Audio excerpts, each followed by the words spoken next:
Right now, every photon of light hitting your eyes left its source years, decades, sometimes millions of years ago. Some of those sources no longer exist. When you look at the night sky, you are not seeing the universe as it is. You are seeing it as it was, assembled into a picture that feels like now. The stars you name, the constellations you recognize, they may already be gone. You are staring at light from the dead and calling it a view. Hold that, because it gets stranger immediately. The nearest star beyond our sun is 4 light years away. That means if it exploded this morning, you will not know for 4 years. It will look fine. It will look normal.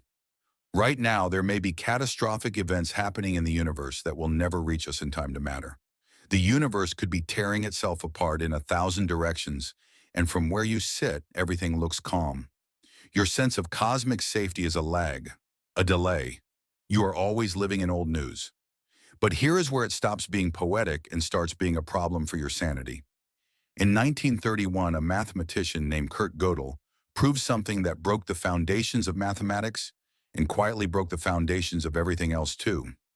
He proved that in any logical system powerful enough to describe basic arithmetic, there are statements that are true but cannot be proven within that system, true but unprovable, not unknown, not waiting to be figured out, structurally, permanently beyond proof.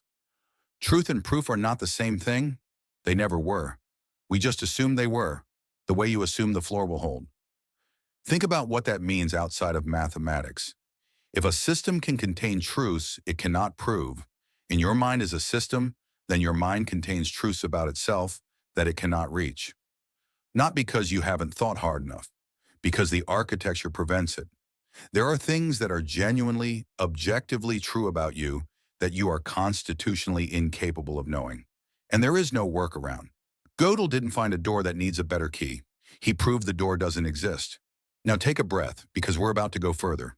The universe is approximately 13.8 billion years old, which sounds like a long time until you hear what physics says happens when you wait long enough.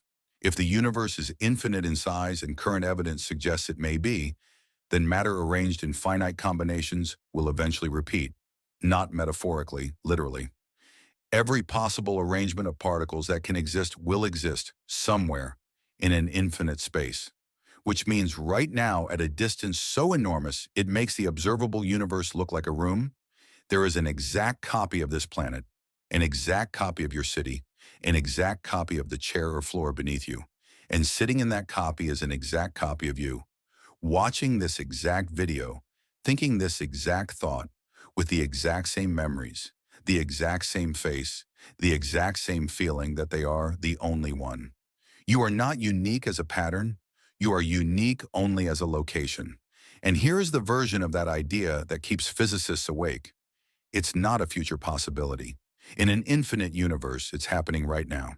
Parallel U's, not in a science fiction sense, in a pure, cold, mathematical sense. The math doesn't care if it makes you uncomfortable. Now let's go smaller. Smaller than your body, smaller than your cells, smaller than atoms. A hydrogen atom is mostly empty space. The nucleus is so small relative to the electron cloud around it that if you scaled a hydrogen atom to the size of a cathedral, the nucleus would be a grain of salt in the middle. Everything else would be empty. Your hand is not solid in any meaningful physical sense. It is a pattern of forces maintaining the illusion of edges. When two objects touch, they never actually make contact. The electrons in each object repel each other before they can meet. You have never touched anything in your life.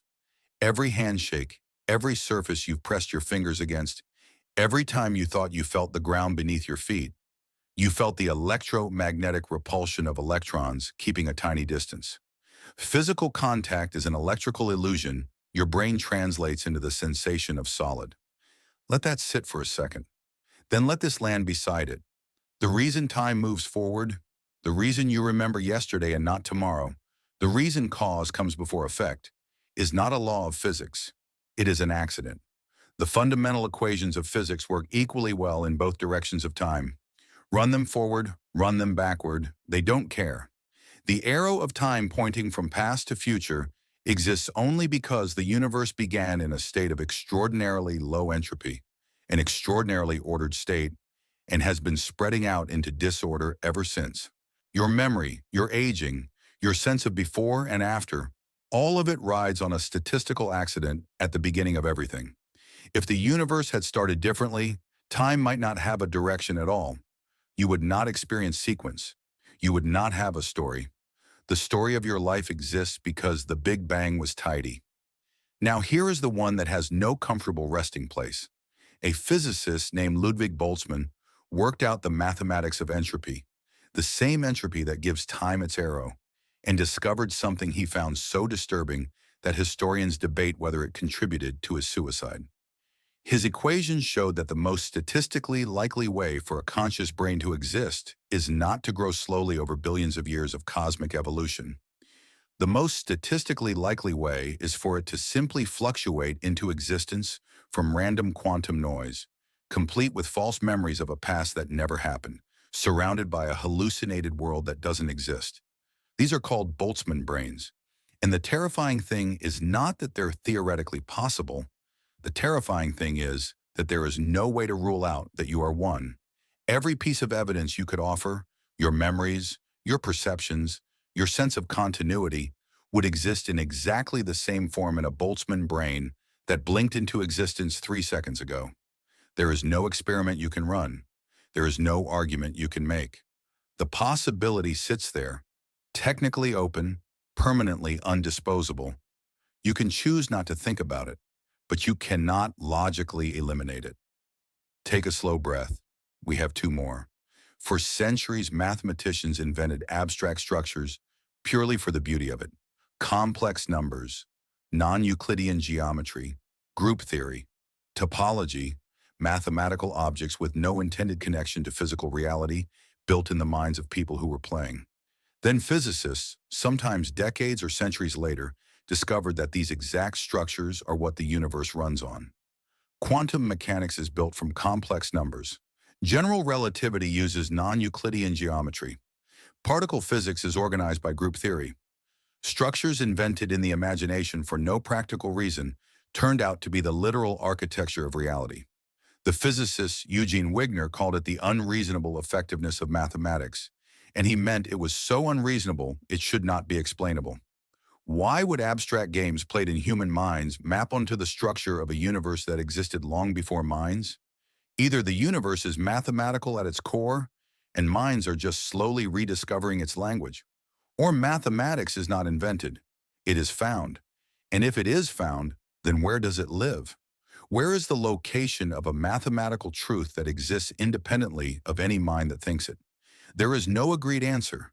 There may not be one. And now the last one, the one that ties the knot. Quantum mechanics, the most precisely tested theory in the history of science, accurate to more decimal places than any other human achievement, does not describe reality.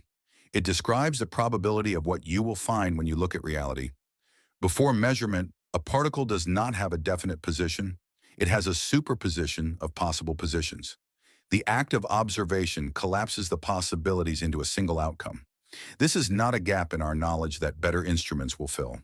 The mathematics is telling us that before observation, the definite thing does not exist. The universe, at its base layer, is not made of things. It is made of probabilities that become things when something interacts with them, which means the universe is, in some deep sense, unfinished until it is observed. Not unfinished to us, unfinished in itself. And now you are back to the question of what observation means, what the observer is, and whether a universe with no observers would have any definite properties at all. Physics, the hardest of hard sciences, the discipline that builds satellites and particle accelerators, arrived at the same edge that the most radical philosophy has always circled. The edge where the observer and the observed cannot be cleanly separated. You thought you were watching a universe. It turns out you were participating in one. And here is what you are left with. If you let all of this actually land, the stars you see might be dead. The truths you cannot reach are real. Your exact copy exists right now in an infinite universe, thinking they are alone. You have never touched anything. Time's direction is an accident. You cannot prove you aren't a brain that blinked into existence with fake memories. Mathematics mysteriously predescribes a universe no mind designed.